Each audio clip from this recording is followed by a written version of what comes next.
I want to thank warmly the organizers of the Oxford Africa Conference for the opportunity to be part of this prestigious event, which is being held in this auditorium named after the greatest African of them all, Nelson Mandela.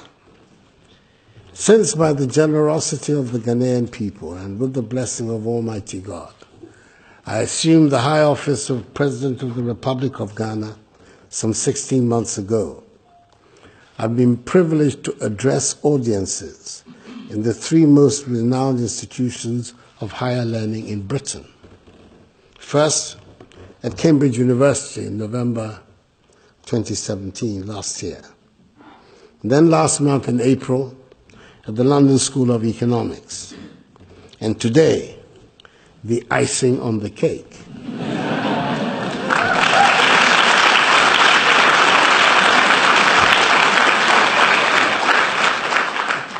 At Oxford, arguably the greatest center of learning in the world. I'm indeed honored and very pleased to be back here again. I know we complain about the rest of the world treating Africa as though it was one monolithic country, instead of a continent of 54 sovereign nations. But I know that the rest of the world is well able to smell out and decide on what they see as individual successes. Let me give you an example close to home. For most of you in the audience today, it is probably before your time. But in the late 1970s and up to the mid-1980s, as a result of the discovery of considerable petroleum deposits and resources, Nigeria was booming. It was the place to be. We Ghanaians, who were going through very difficult times then, would arrive at Heathrow Airport and be herded into a cage to be subjected to the full third degree by immigration. And we would look on as our Nigerian customs would be waved through with a welcome, sir, and a welcome, madam. The newspaper headlines in this country were full of Nigerians leaving or forgetting bundles of money in taxis and telephone booths. Nigerians were the preferred tenants for those who had apartments to let. You could stop by any Thomas Cook shop on any high street in this country and buy or sell Naira, the Nigerian currency. And you could do the same in New York, and I suspect in many other Western country cities. I do not need to spell out today's reality to anyone in this audience. I cite this just to make the point that the outside world is well able to tell that there are separate sovereign nations on the African continent. But when the news is not good, then Africa is treated as one entity. The lesson must be clear to us. If there's an Ebola outbreak in 3 West African countries, all Africans are potential carriers. If a grenade is thrown in a market in Mombasa, a travel alert will be issued to potential travelers to all Eastern and Central African countries. During the period I referred to when Nigerians were being welcomed with open arms into this country, there was a lot of instability on the African continent. And Nigeria herself did not have a democratic government, apart from a 5-year interim. Ladies and gentlemen, we have to develop Africa and get known for prosperity and opportunities, rather than poverty and despair. Respect will follow without our asking for it. The problem we have, and this would apply to most countries on the continent, is that we have already lost so much time that we cannot afford a slow period of growth. We have a dynamic, restless young population who demand and deserve the best in the world. They are not in the mood to wait for the dividends from a slow progression, as the trek across the Sahara vividly illustrates. It has become obvious to us that if we continue along the same path that we have pursued since independence, we're not likely to achieve the rapid development that we need, which is the only way we can generate jobs for our young people and hope for the future. Our continent of Africa is endowed with immense natural resources. We have every mineral that mankind lusts after, and which is required to run a modern economy. Our continent is in possession of 30% of the Earth's remaining mineral resources. Like many other parts of the African continent, Ghana is a country that is well endowed with many natural resources such as gold, bauxite, diamonds, oil, gas, timber, cocoa, water, fertile land, you name it, we have it.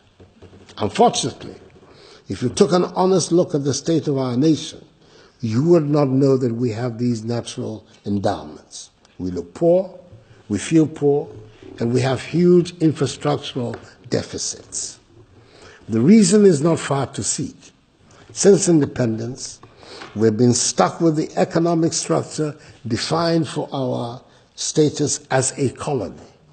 That is the production and export of raw materials, which puts us at the mercy of wildly fluctuating commodity prices over which we have no control, and the import of manufactured commodities from the industries of the colonial power, which creates wealth and jobs there, but not at home. This economic structure has been exacerbated by mismanagement, corruption, and high fiscal deficits, which have become the hallmarks of our economy and which we finance through borrowing and foreign aid.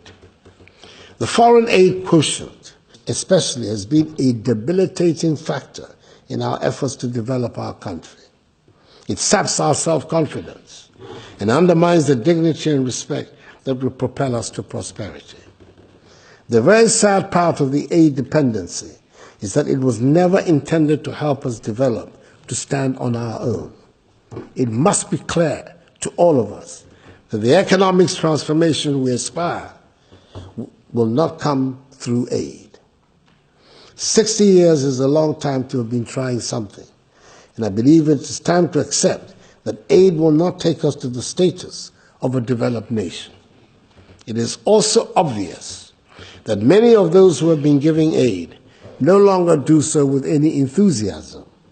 It shows in the many ruses that have been devised to make the aid money remain in the donor nation instead of the recipient nation. It is time to relieve the aid donors of their burden.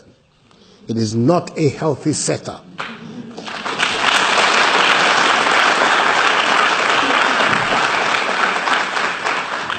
It is not a healthy setup. It is bad for both the giver and the receiver.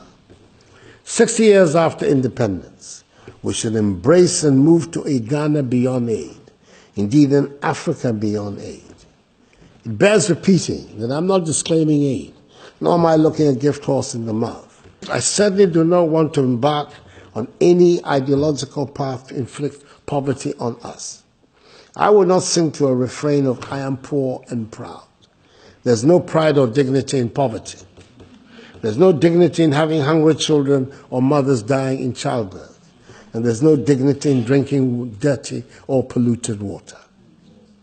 I mention these in particular because they happen to be the sectors usually populated by the aid agencies and NGOs. Ladies and gentlemen, I suggest that no self-respecting nation should abdicate these sectors to aid agencies or NGOs. We should set our minds to a deliberate qualitative change in all aspects of our lives, especially in the structure of our economy, the nature of our infrastructure, the education of our young people, and acquisition of skills.